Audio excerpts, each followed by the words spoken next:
Hi, my name is Amy. Welcome back to my channel. Today I am going to take you through the process I used to make the corset I'm going to wear under my 1890s Elsa traveling suit. I used the truly Victorian TV 110 1880s Late Victorian pattern for this corset. It is the first time I've made a corset with a split busk, so that was a new experience. And it's the first time I've made a corset that had crisscross lacing instead of spiral lacing. So with that, let's get sewing.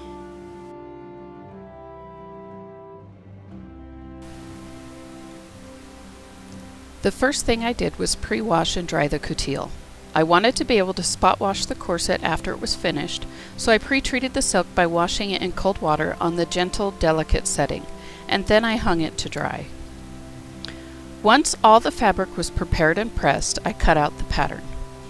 I cut 2 layers of coutil and 1 layer of silk of each panel for each side of the corset. I made sure the grain lines on the pattern were parallel to the selvage edges by measuring from the selvage edge to the pattern marking using my clear ruler.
After all the pieces were cut out, I laid the panels out in order by side, and then I flat-lined the silk to the outer layer of coutil.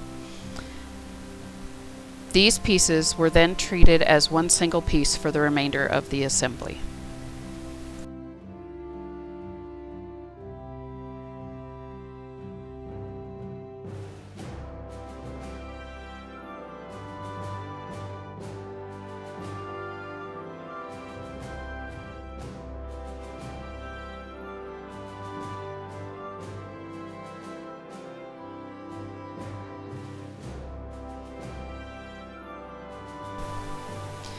Now it was time to start the assembly process with inserting the busk. This is the first time I've ever made a corset that required a split busk, and the mock-up for this corset was the first time I had inserted one.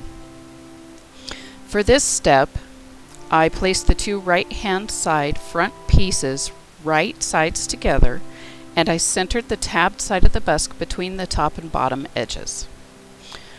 I marked the edge of each of the tabs, and then I drew horizontal lines so I would know which section of the seam to leave unsewn.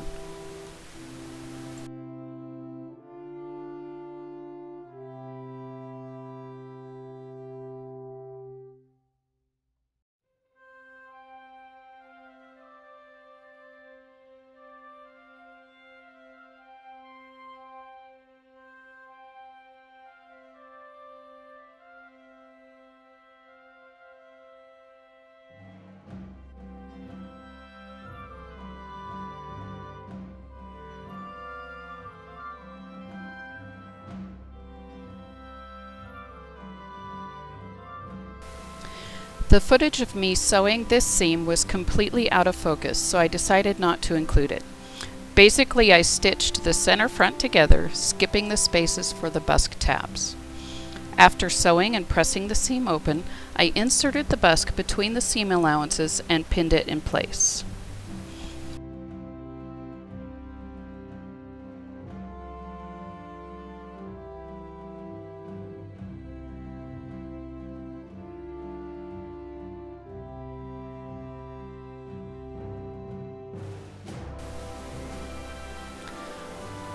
I used the zipper foot on my machine to stitch as close to the busk as possible to hold the busk tightly in place.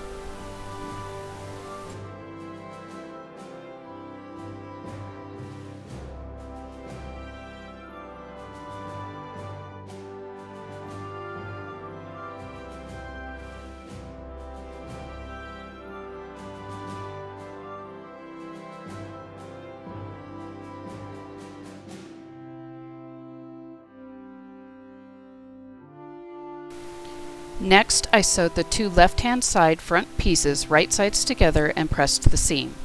I lined up the right side of the busk over the left side and marked where to punch the holes for the knob side of the busk. Being careful to just stretch the fabric instead of tear the fabric, I used my awl to make holes corresponding to the dots I marked, and I pushed the knob side of the busk through the holes. I did put a small dab of fray check on the back side of each hole just in case I had broken some threads of the fabric.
Once again, I pinned the busk as tightly as possible and sewed it using the zipper foot on my machine.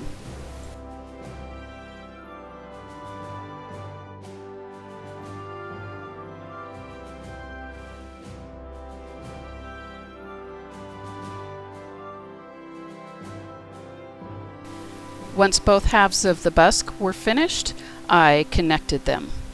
Voila! My first official split busk.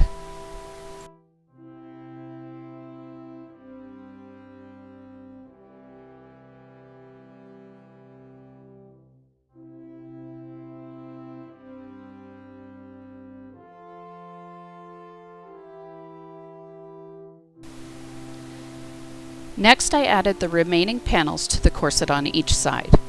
The construction method is the same for each panel, so I am only demonstrating it on one panel. First, lay the assembled pieces flat with the outside of the corset facing up.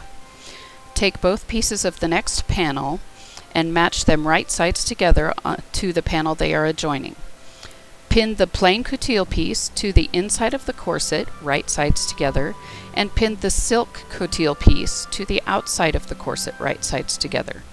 Be careful to line up the notches and waist markings.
Once the seam allowance is pinned, sew all of the pieces together.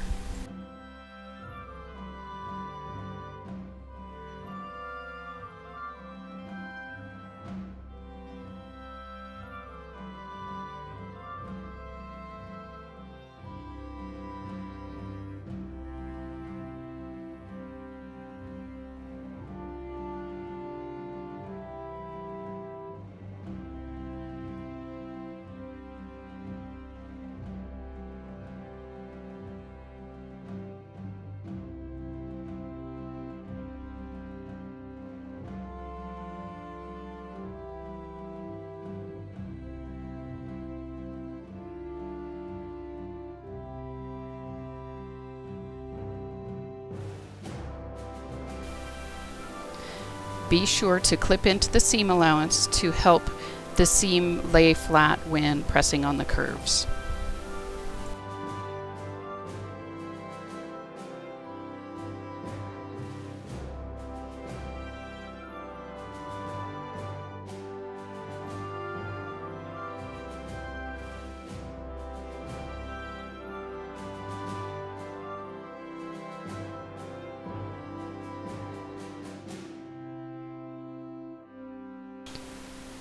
Press the seam open from both the inside and the outside of the corset.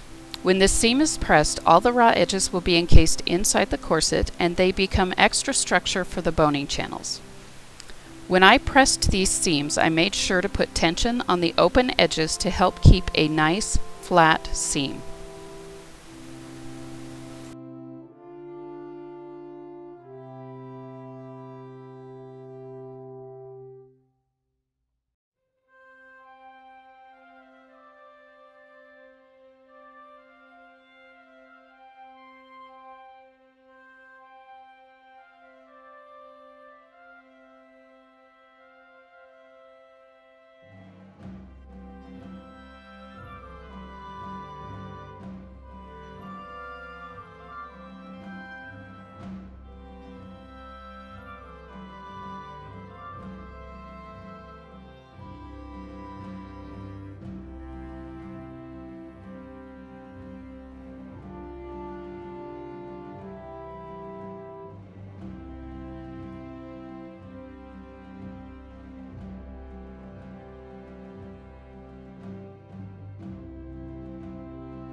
Once all the panels are joined and pressed, it is time to make the boning channels.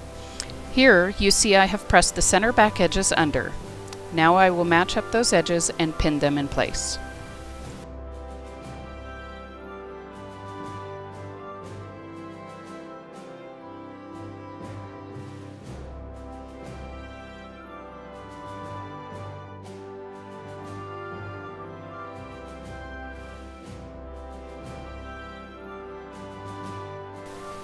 After the center back edges are pinned in place, edge stitch along them to secure them together. Stitch again 3/8 of an inch away from the stitching line to form your first bone channel.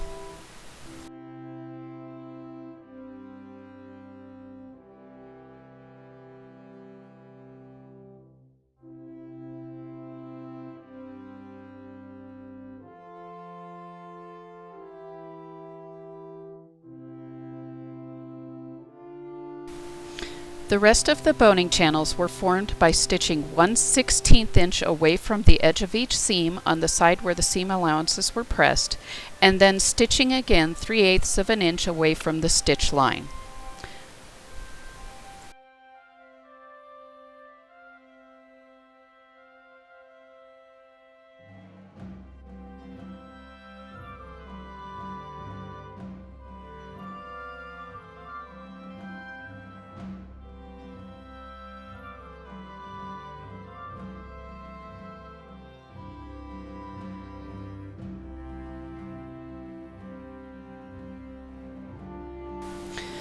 For additional support, I also marked the center of each panel and added 3/8 of an inch wide boning channel to each one.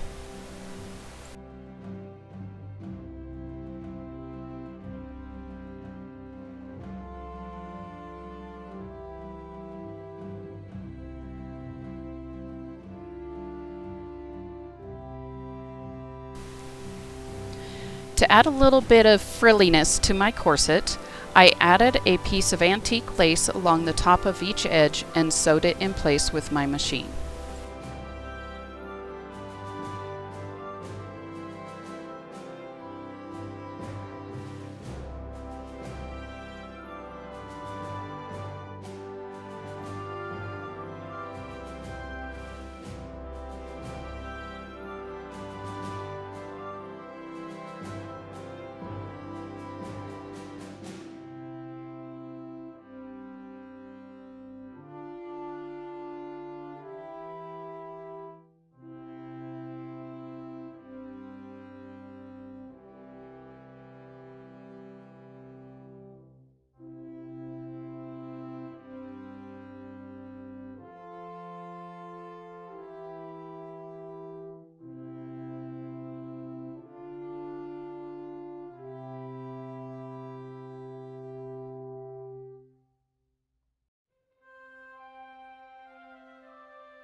Then I used a piece of the silk cut and folded as bias binding to bind to the top of the corset closed. First, I pinned the right side of the bias tape to the outside of the corset.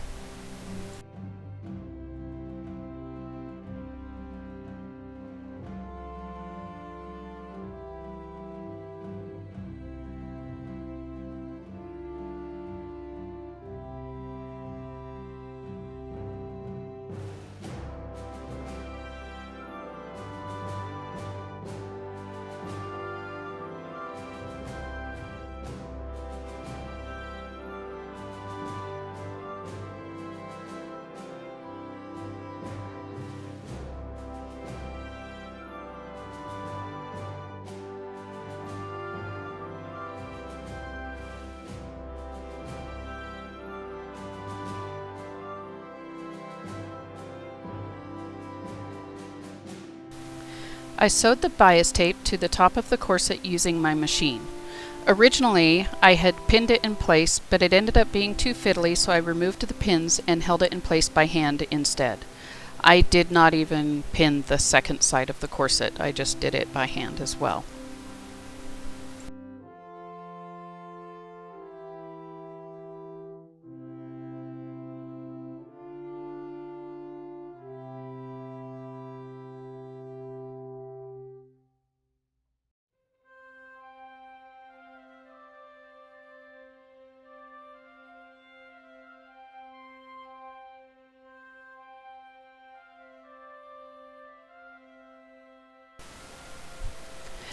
I added a pale blush pink silk ribbon to the front edge of each top piece by hand. The ribbon and its corresponding piece on the other half of the corset will be tied into a bow when I'm wearing it.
After the ribbon was secured, I folded over the bias tape and pinned it in place on the inside of the corset.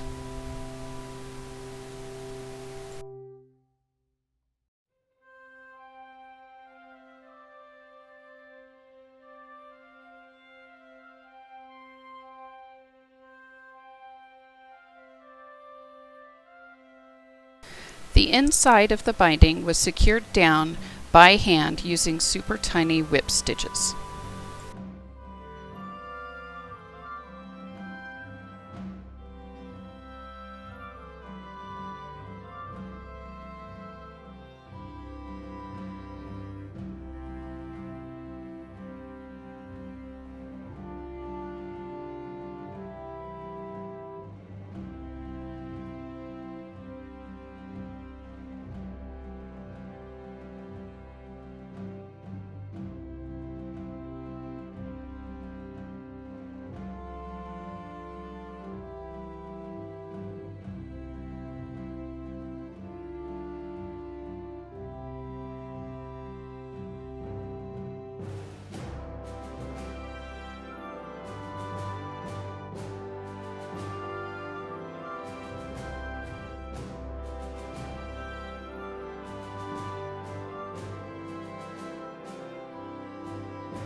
Once the right side of the corset was finished, I repeated this entire process on the left side of the corset.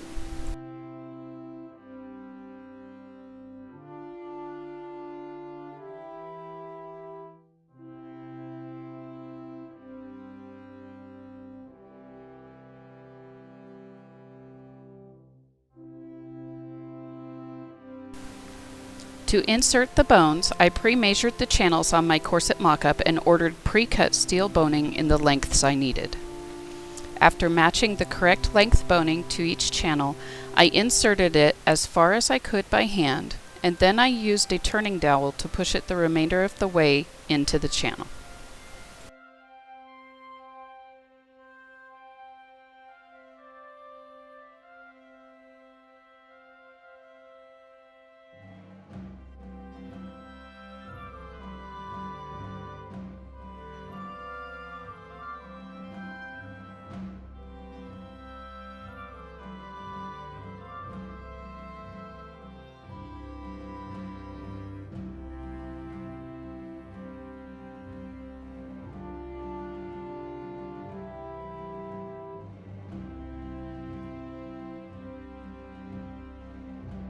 Once all the boning was inserted, I bound the bottom of the corset with bias binding using the same method I used on the top of the corset. I used a water-soluble pen and the center back pattern piece to mark the grommet placement. Then I used my awl to stretch holes in the fabric and grommet pliers to set the grommets. A few of these grommets are a tiny bit crooked, but that doesn't bother me too much.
The corset is laced in a crisscross pattern with rabbit ears at the waist. The rabbit ears help with putting the corset on and tightening the laces.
With that, my corset is finished, and now I can move on to the next piece of my 1890s historical frozen traveling suit for Elsa. As you can see, corset is done. I think I might be able to do a little bit of fit issue up here, but it could be with how tightly I have it tied. But there's the back and the front. If you liked this video, go ahead and give me a thumbs up, and if you would like to see more content from me, go ahead and subscribe. And if you want YouTube to let you know every time I upload, go ahead and click the little bell. Thanks for watching.